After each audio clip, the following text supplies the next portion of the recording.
Hey guys, welcome to another episode of Fearless, and we still have Jugush on the show this week, and we're so excited because Jugush has mad stories, and it's funny. It's good to have you here and to hear your stories, give us your life experiences.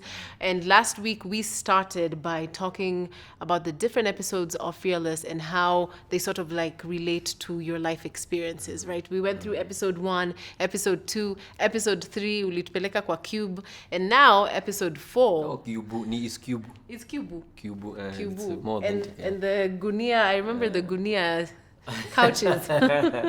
So now we are at episode 4.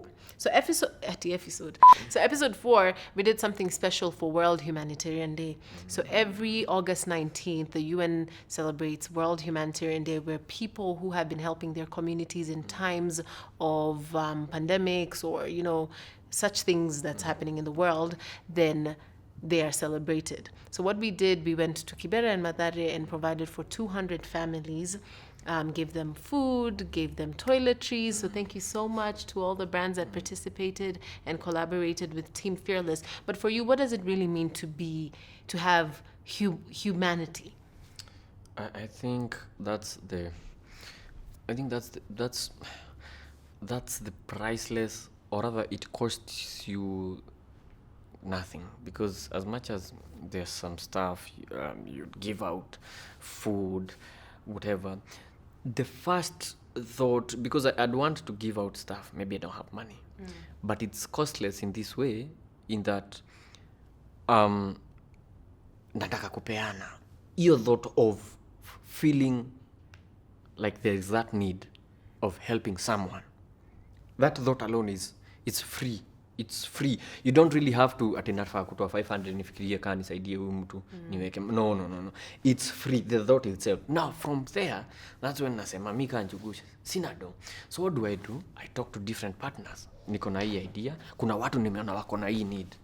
So now wako ready. Waniambie twende utuonyeshe juu hata sisi tumekuwa tukitafuta na hatujuangi watu legit na sio So that way umefanikisha. So I think it's sad when people hawana utu, when you see people treating other people badly, whether be it even it's not in form of giving, in form how you relate with people you don't know, people you meet kwa entrance ya mahali unaingia, people maybe ni janitor anapanguza, you don't know what that person is going through at that particular time, but huyo janitor akikupatia story yake ndio uta realize, wait, na hujui mtu in some few years maybe atakuja, maybe ali lose job due to COVID, so anashikilia mahali, then umekuja then siku nyingine wewe unaenda kutafuta kazi kwake. Alafu kuna satisfaction fulani ukuja when you come through for someone mwenye hawezi, like tuseme wewe mshosho umemvukisha road, hawezi kulipa, it feels so good that ameenda na deni, you know, it feels really good when you're at a point of wacha ni come through for this person, najua hawezi nilipa. And I always tell people, whatever it is that you do, make sure that you're kind to people. People are going through such hard times, you know, and you never know. So just for the sake of that person's sanity, just be a kind person, right? Say something nice, compliment people, be very positive all in all. So now the next episode we shot was a tribute to women, right? Because it was on August 26th, and that's Women Equality Day. So for you, which woman would you say that you feel like you have been able to push and say that? Selfish and say my mother. I've really pushed. But in terms of now, tukikuja ni job, tukikuja ni works, for some weird reasons, I think I you know, akina Judy, I find myself we work with a lot of women, because I think ladies, you keen on details. When it comes to sisi tuko very for men in terms of production work, that's what I'm talking about. Technical tuko fiti, technical tukupigia shot ingine deadly, sisemi madema wako, but we are inclined. But in terms of the production work we do, in terms of the creative work we do, we work with a lot of women. And the beauty of women is, let me give you an example. Uko Ocha, when a church wanted to help a certain family, because Ocha kuna umaskini mbaya, mko na shamba ndio, lakini ile umaskini yenye hamna nguo.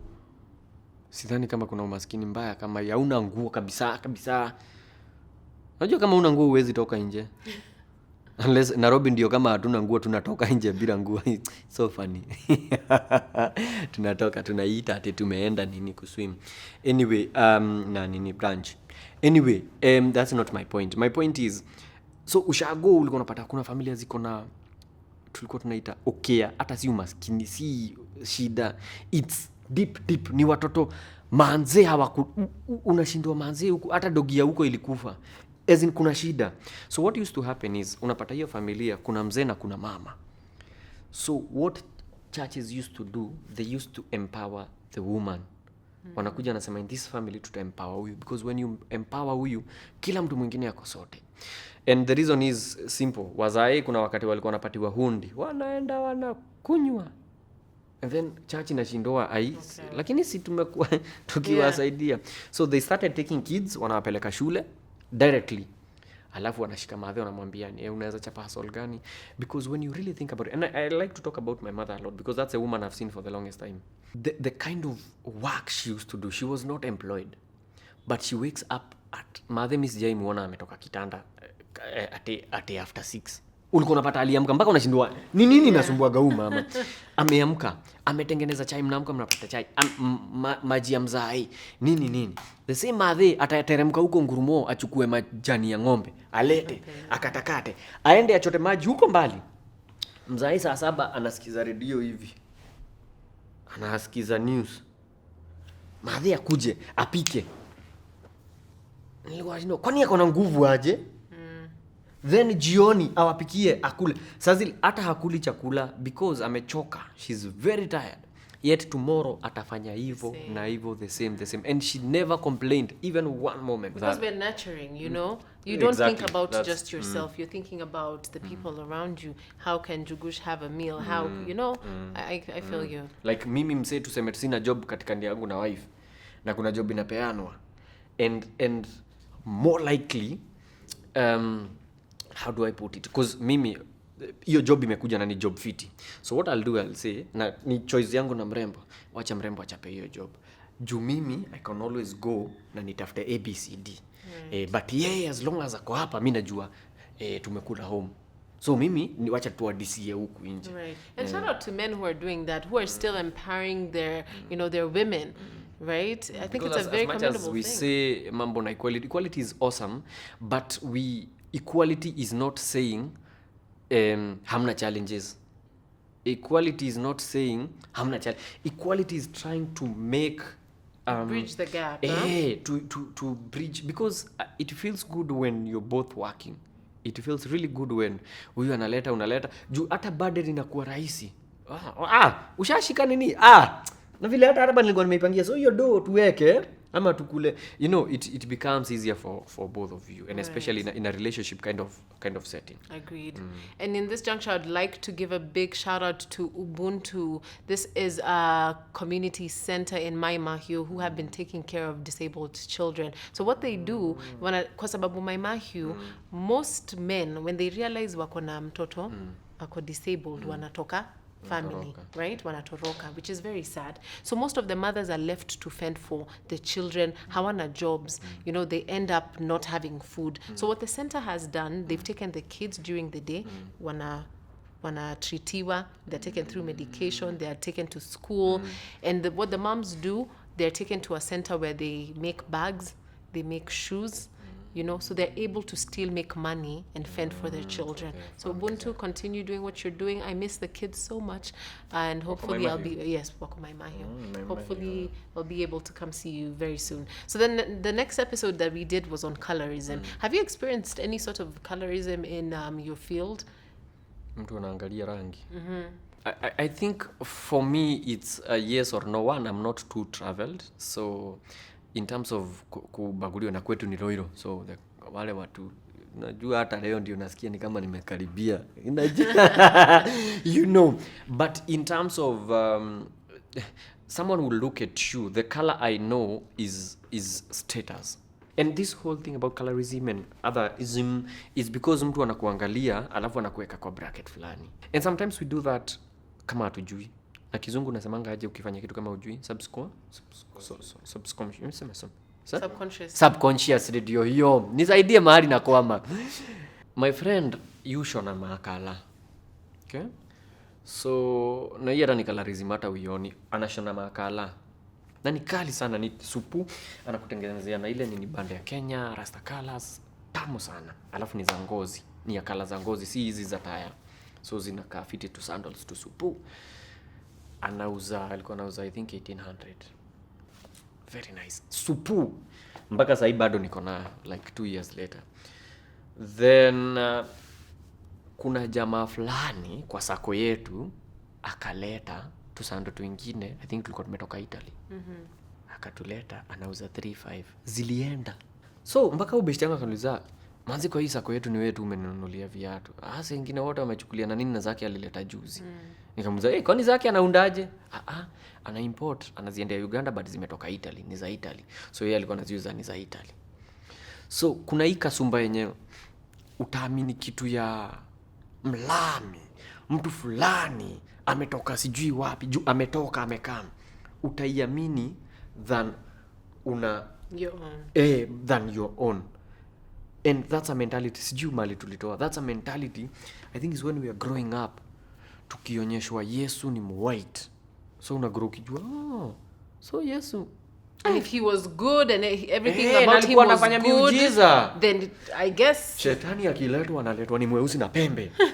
So unajua, so sisi. Okay. Right. Kama hii mambo mnaambiwa na US at toe the line. Hai. Aredo. Because unless you do that, nimewatch interview ya Kagame and I was almost clapping all through. Madam akimuuliza, now as Africans, is it true that you are fighting? Anaulizwa, kwani huko kwenyu hampigani? But you know, as Africans, hand over nini? Mugabe alijibu another journalist vizuri sana. Akamuuliza Mugabe, now because you've been in power for how many years, are you going to let someone else? Akamuuliza, Queen Elizabeth kwa nini amuulizangi? If we challenge that. And unfortunately Mugabe alikuwa na gray area zake, but hiyo nini ya kustand up na kusema because you must kujiamini. And I'm not saying kufinyilia yule mwingine so that you look better, but kujiamini, because it's basically I can be able to do this. Kwa nini wanasema tu I can be able to do this? Unless you do that, if always when you wa kuomba, hata mimi nikiwa ile side nyingine nipate hivyo, I'll take advantage of you. And nitaona by the way uwezi juu wewe unashindaga ukilialia huyo. Utampata hata haezi operate because wewe mwenyewe ujiamini. So I will not believe in yourself. Well, no matter how you look, you should believe in yourself, exactly. Right? And don't start looking at people and start discriminating them because of color. Like we talked about, please, this is something that I think can come to an end, right? But it actively has to start with how your mindset is. Right? So actively change that. Anyway, you will also put links to the different episodes so that you can check that out. But thank you so much, Njugush. Sorry, and on the other side, kuna hii colorism ya pia tukiwa status na color. Mimi Tracy, unajua ukakaa kununua kwa duka yangu nitakupiga bei hujaiona. Wenye wanaitanga rangi ya dhao. Mimi ndakupiga 25. Na sasa hizo kitu ni 5 so. 800. Juu mimi nazimu kona do. Now the next episode we did, episode 7, we talked about perfect bodies, right? So we had a few guests and they talked about the insecurities. So you growing up, did you have a body insecurity? Mtu wangu, hiyo ni kama ndio hata ungeniita. Growing up, and I'm still very skinny, but I used always to be the smallest in the class. So kila mtu anataka kujua nani first body. Mimi naweza kuchapa, at least ajitetee. Amechapa na kila mtu zao anataka at least akuwe na moja anaweza chapa. I was always that one. So and it was always crazy because even tukienda PE sikuwa natoa sweta. Juu watu wataanza kufanya, kuna kitu wasee walikuwa wanafanya hivi ya mkono guy. And it was so, juu hawezi wapiga, so they take your hand, they just wanacheka wanaitana. And it was so depressing.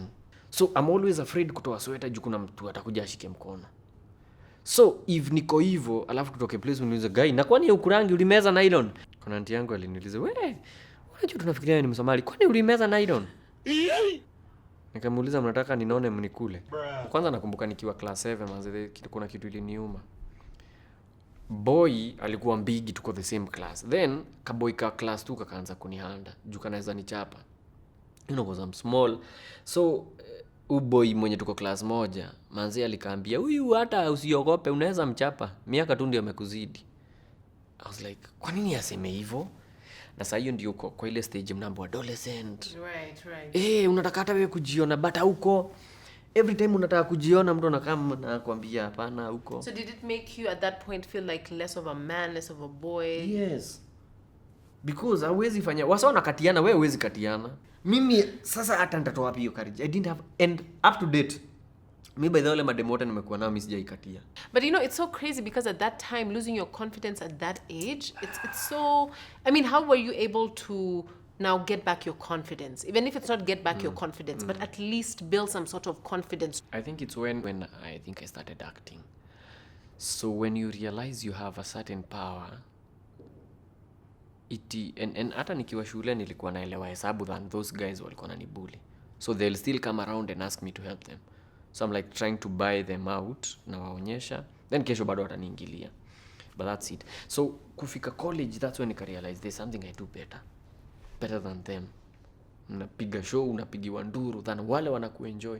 I think that's where I started gaining my courage. I'm like, because at the end of the day, there's something you can do better than anyone else. So when you have that, it's just like they say, when you have money you can do anything. That's when nasikia wanaume ukiwa na do unanunua drinks, wanaume watakulamba, hey kiongozi, wanacheka jokes zako mbaya because you have something they don't have.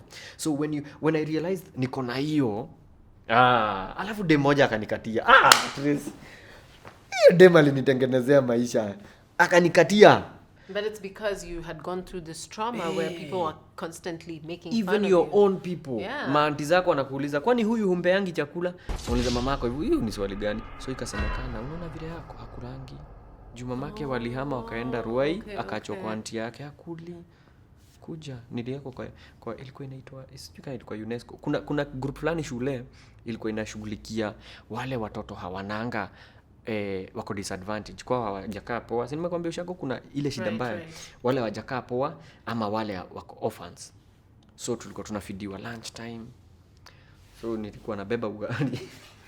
Juu hatukuwa vibaya, ndi yangu hakuwa vibaya, but nimeko kwa feeding program juu ya vile na. Yeah. But every single thing in your life just shapes you. Vile tu ulianza Kabisa. Hizi vitu zote in your past, they just shape so you. So even now mtu akatafuta kitu ya kuni bring down, haki hawezi. Sijui ni nini yeye unaweza ni bring down, because you've already gone through ABCD. Yeah. And that's when I say whatever you've gone through in one way or the other, you kujenga for nini. Yeah. So now the next episode, we talked about people's journey. So we had Nviri, we had Mange, who's actually our DOP right now, and also Bright, who were taking us through their journey. So now we're talking about our journeys, right? How they were able to stay persistent in what they believed in, right? So for you, did you always know this is a journey you wanted to take? Not really. Unfortunately, or fortunately, I didn't know, because in my dream I always wanted to be a pilot, but I didn't have a plan. I don't know how that was supposed to happen. But what I'm doing right now, Kim, is it was nowhere, because growing up media hata utaanza wapi. Right. But beyond that, everyone at that point was talking about being a lawyer. Everyone was talking about being a doctor. Everyone talking about actuarial science. Hiyo ni kitu ilikuja, actuarial science, quantity surveyor. You know, these big things. What do you want to be when you grow up? Quantity surveyor. Hiyo time yetu I think ungesema an actor. Ungeitwa kando after hiyo class. Mwalimu angesema mpigeni makofi, alafu after hapo akuite. Akwambie babako anafanya kazi gani. So we had different the conventional careers. Hizo ndio zilikuwa top most. Hata tukiombewa, sikia mwadhani, kumbuka hapa kuna watoto watakuwa madaktari. Hakuna mtu aliombea ma DJ. So even in your mind, in your head, haiyapi mahali. Hawezi sema nitakuwa actor. Yes, unaonaga unawatamani, but hawezi, because no one is talking about it. Unasikianga kai tunaenda harambee ya nani alitoa university, anasomea nini, anataka kuwa accountant, wanaenda wote. So that's the only thing people knew. So coming to tell a parent nataka kuenda kuact, so it was nowhere near. So everything has happened, and that's when nimekuambia life haujuangi. And that's the beauty of life. Haujuangi. So you just do this hoping itakutoa kitu poa, unafanya hivi, and then life inakuleta hapa. Yeah. Life is funny. So now that you figured out what your calling is, if we can call it that, people don't really see Njugush as someone who has probably struggled, right? It's like, okay, you woke up, more than 1 million followers, everything is always, you know, just selling, like you're always on top of your game, right? We've seen all the different accolades you've been given, and you know, it's really hard to think that maybe there was a time where you were in a dark space where you felt, okay, you know what, maybe this is not what I want to do. Maybe this views, I'm never going to get them. So for you, can you take us through maybe a time where it felt like, okay, I'm not too sure about this? I think when that happened is when I quit TRHK, the show Real Houses of Conquer. When I quit, and when I quit, I had beautiful dreams of even takuwa na show yangu, najua itakuwa smooth, sai kila msee ananijua as much as, and that's because we didn't have a plan when niliacha TRHK. But I had to, lazima ningetoka. Otherwise kama singetoka, that's when nilikuwa nakwambia about kuna kitu moja ingeondoka au ungekuwa hapa. Kama singetoka singekuwa hapa. That I'm 100% sure. Because it gets you on your feet now, because by then nilikuwa naitiwa job za ku-MC, siendi, nasema niko busy, na siko busy, niko nyumba na watch nini cinema, you know, because you are assured of a salary at the end of the, yeah. So it was dark because no one, hakuna simu zilikuwa zinaingia, zile simu hata za kuuliza unaweza MC hakuna. It was dark then bright in the sense that nikatafuta what else do I do. That's when we started the online thingy. Tulianza I think na watu 11,000. Nilikuwa nimeaccumulate nikiwa hapo TRHK 11,000. That's when we started. Because now nothing else is working for me. Watu hawanipigi simu. Hata ukiulizia job, mnaweza nipatia character. Sasa unajua juu umeshaonekana kule. Ngoja tutakwambia, you know, it was quite it was, alafu sasa ulikuwa umezoea shilingi 2-3, sasa hakuna. You know, kuna kalai fulani ulikuwa umezoea hakuna. So that was that. But then when we started with the 11,000, it's always been a beautiful ride kutoka. Then it's never easy. But musema, vile tu nilisema about your history. You know, we used to tulima, vile nilisema mahindi unalima uchoki. The next harvest, the same season. Hiyo ingine hata madhaya anaomba shamba next. Tulikuwa tunaomba shamba, analima. And that's how you do it. Because you don't know. Because hii season maybe haitatoa mahindi enough. So, mnalima for the next one. Hoping, it's all in the hope. Haikuwagi guaranteed ati chakula. Magonjwa yu kama inakula mahindi. Mvua inakata kwa consistent na mna pump irrigation. So what you do? Hizo zikitoka mnarudisha zingine. So I think it's the same idea of whatever you're doing, you're not sure about tomorrow. You're not too sure what it turn out kuwa. So just keep pouring. So you just keep unaipiga with all you have, unaona kai itatoa kitu. Then you're back at it because that's all you know. That's all you have. If my parents had shops, tungekuwa tunaenda kuuza kwa hizo shops. Tunakaa kwa shops, tunauzia watu. But because that's what she knew. She didn't have any other business. That's what she knew, kulima. That's what we all did. So for me, I did journalism back in school. So that didn't work out. So right now what I have and what I know is acting. His production, his content, that's all I know. So sasa ukinipeleka place nyingine Tracy nitakuangusha. But this is all I know. So you just keep at it. Right? Hatujui itakuja nini, hatujui itajipa nini. Even when we did TNT, hatukuwa tunajua itakuja nini because first mimi ni mtu wa situation comedy. I'm never for stand up. So but I thought hii shamba yetu tumekuwa tukipanda mahindi, tukipanda watermelon haitadupoa. Tukafanya research, mchanga ikaangaliwa, ikaonekana by the way inaweza, si unakuaga uki-MC kwa events sio nika stand up tupiga research, tukapiga research content and we did an amazing show. Right. And you see that's a different produce. Tumezoea mahindi, but mahindi ukichanganya na watermelon utauza itakuwa fiti. So I think that's the whole idea about it. And that's why I'm saying you are uko nyuma, it defines who you are at some point because it's the same principles, only a different playground. Yeah. I mean, keep pushing because if Njugush kind of have started at 11,000 followers, itajipa. Vile tu umesema, you never know when, but eventually itajipa. So now one of the closest episodes to finishing season 1, we talked about sex education, right? So now you have Tugi. When do you think you'll have that conversation with him and tell him, there's this thing called sex that involves a girl's this and your... Now? You want to have that conversation with him now? We do have that conversation. It's very easy. You don't have to say this enters here or this goes there. This is your body inakaa hivi. He calls it susu.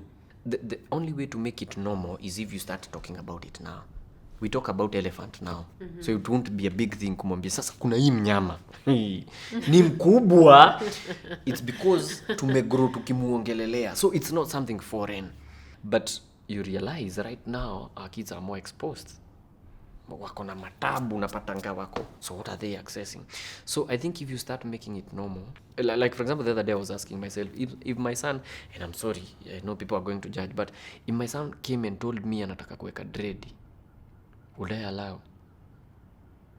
No. Mimi nishaiweka dread. I know watu watasema, oh but you know, oh. He'll start making his decisions akifika 18. But as long as, because God amemweka under you, and any decisions you do now, because there are some kids who blame their parents. Mapero wao walikuwa nadhani wanafanya fiti, but they went into drug. Ukiwauliza watakwambia ni pero alikuwa anani treat, akanionyesha life. It's so sad. I lost a cousin late last year. Ali commit suicide, and the mother, I'm sorry to say, she was very hardworking. And ile point ya sitaki watoto wangu wapitie kile nipitia wakose, that was her. And it's all of us. She was very hardworking. Alafu ananini mtoto wake. She was very hardworking so that mtoto wake asikose. Kama ni blue band wako nayo, kama ni nini yako nayo, mtoto asikose. Kama ni siagi asikose. Kama ni kitu ya kupaka mkate asikose. So, and it's okay, it's beautiful. Then she passed away kabla mtoi ajue kunini fiti. So alipass away mtoi kabla, I think akiwa high school. So after she passed on, hakuna mzazi mwingine alibaki. So reality checks in, the world checks in. The world haikunini, haikubembelezi. I'd really love to give everything. Nimwambie sasa tu manze, unataka hii fanya, unataka hii fanya. But when I'm not there, will that happen? So what the notion yenye nampatia ni hii world kile unataka utapata. It's true to some degree, but until you work for it. So even in some of the things we do at home, he must work towards it. I know itaka harsh, but you must work towards that. Unataka hizo hairstyle, hiyo fanya bidii uende kwako, hiyo si hapa juu. Mimi sina hizo. Mimi unaniona na tattoo ati nataka kuchora, unaniona nayo hapana. Mimi unaniona na midira, sina. Hata sijaitoboa hata ikaziba. So what we put it in their minds now, ndio ita grow. And for sex education, I think it's pretty simple. It's us. There's nothing magical about sex. Honestly, it's us. This is the magic. So that's why you're gonna parts growing, utaona, and you appreciate them because wewe uko na hii, ule ni msichana hana hii, akona yake ingine, lakini hiyo haigu. I know it seems good, but sasa when are we going to have it? Because there's no right time, and I only sema hakuna manual. Ati haya huyu wako yako inasema anafaa kuonyeshwa akiwa toero. You know? I liked that illustration that you used because you can't just one day wake up and you're being told there's this thing called elephant and it's so big and it can crush you. Exactly. So, which is good. Start giving them these conversations right now. And of course, you don't have to tell them there's the act of actually doing sex and whatever. Just nurture that conversation to their level of understanding. And then when they're older, you can now take it a notch higher. So at what age? So I know you said that there's no manual that comes with a baby and say, okay, this age. But at what age do you think you'll have that conversation with Tugi where you'll tell him, Tugi, there's this thing called condoms, there's STIs, this is what happens when you meet a girl and you like a girl because of your hormones. Easy vitu zote. When do you think you can have that conversation with him? When he's ready. When he's ready. But how do you gauge when he's ready? Because I want it to come from him. And that's mostly when he starts interacting with our kids. Because when he comes with it, his mind is ready, he's eager. Daddy nataka kujua. He's eager. So that's when unamwambia ni hivyo, but ni A, B, C, D. Oh, and then he chillax. When I start it, it will come from a point of, what are we talking about? Nini nasumbua umza? And or it triggers something. Daddy alisema hatufai. Wait. kwa hivyo naweza guza. Wacha nijaribu na nikuja. Daddy aliniambia, so they want to experiment. So there is that need of utakuwa umeanzisha kitu maybe hata iko imefika. Na wewe ukijaribu, unaona babako alikulipia pesa yote ikaisha, na wewe utaanza kulipia mtoto shule. So that way you are like, it actually makes These sense. things happen. Yeah, Are you and your wife on the same page on sex education? Because, you know, as a woman, you're more protective. You know, you're more fearful about having such conversations because you wouldn't want anything to happen to your son, your daughter. I know, but I think by now, and for Tugi, I think by now she's more than convinced that because he gets a lot of stuff. Unamwambia vitu, you're like, unakumbukaje hiyo? Hata siku anataka ana get. So he's at the right age, and there's something pedo wake alitushow that kids who kuja brain kaiko blank sort of. So they're like writing and things as a human down. beings we are always piling things kwa hii hard drive. That's why ngoma mpya ikitoka utashika, ukiendelea hivyo hii barabara hautawahi sahau juu you're feeding it, never gets nini, so unaikumbuka juu iko ndani. So as mtoi, it's never early to put something in that hard disk. Okay. Hata kama utasave file empty, save. I think that's good for Tugi to learn slowly but surely right now. And that you're- natural, exactly, in a very natural atatoka way. nje watoi wa mshow hivyo, so akikam mtaicounter. Na venye watoto siku hizi, they're very notorious. Na wanajua mambo huko, They anakuja know anakuambia so wadu, much. namuuliza hiyo ulisikia wapi? They know so Ulisikia much. wapi? Ulisikia wapi? So now the last episode we shot before this one, we talked to Nadia about her latest EP. But do you listen to Nadia Mukami's music? Mukamieni. Kazi ya Mungu haina makosa. Very true. So we also talked about skincare. Do you take care of your skin? Not intentionally. So for you, your skincare routine is wake up, you shower, and you go. Okay. Must be Kutoka ndio nice. naambiwa, hujajipaka mafuta wapi? But why don't guys like to take care of themselves? Let me look at your elbows. Oh, nah. Look, ashy elbows. I knew it. Sasa huku unajipaka halafu imagine uanguke ukijipaka elbow. I think again is, Do you think it's almost sort of like toxic masculinity? Like, okay, I can't wake up and do an entire facial... I think for me it's things I don't do. Like for example, I don't siekangi nywele, hata hii imekaa vibaya, nafaa kunyoa. Siezi, like for example, siezi eka tu dread. Semi dread ni mbaya, but siezi eka because that's just me. I think it's mi sasa nitasema ni nini, Tracy. Ni again, si tukigrow hapa tuko tunajipaka kila mahali. Kuna jipaka tu hapa unayakimbia, and that way life it's easier because it's oga toka. And that's how we are. Sisi ni watu wa Okay. kabla ni sasa mujipaka mafuta labda mikono, And that's it. na mikono pia nikiambiwa nimeparara. Okay. I think what we'll do, I will give Njugush a gift hamper from Mentholatum Acnes because I am a brand ambassador, and then we'll watati Nairobi. Sasa kama haki nitanyoroka. Utanyoroka. And I think it's very important for every other person, be it women, be it a man, take care of yourself, right? Take care of your skin.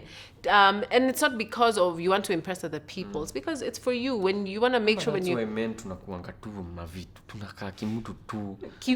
Yeah, you know? But you want to be... Kindevu ndio tunapaka mafuta. Only. Beard gang. Sasa sisi wengine hatuna ndevu. So now, tupake elbow. Na huku kwingine. Yeah. So I think we've come to the end of the episode. Thank you you so much, Njugush, Asante for coming sana. last week and this week. I think it was really nice just to listen to you, and the beauty about, you know, having such guests like yourself, you're just able to sit down and listen and enjoy and soak up all that information. So thank you, Njugush. Asante, thank you And for season having us. 1 of Fearless is one more episode to go and we'll be done. So Njugush, you need to continue watching Fearless. Thank you, I will, because we have a lot of fears we need to conquer. Very true. And Tracy, thank you for having me on. And I like your dress. It's by who? It's who by?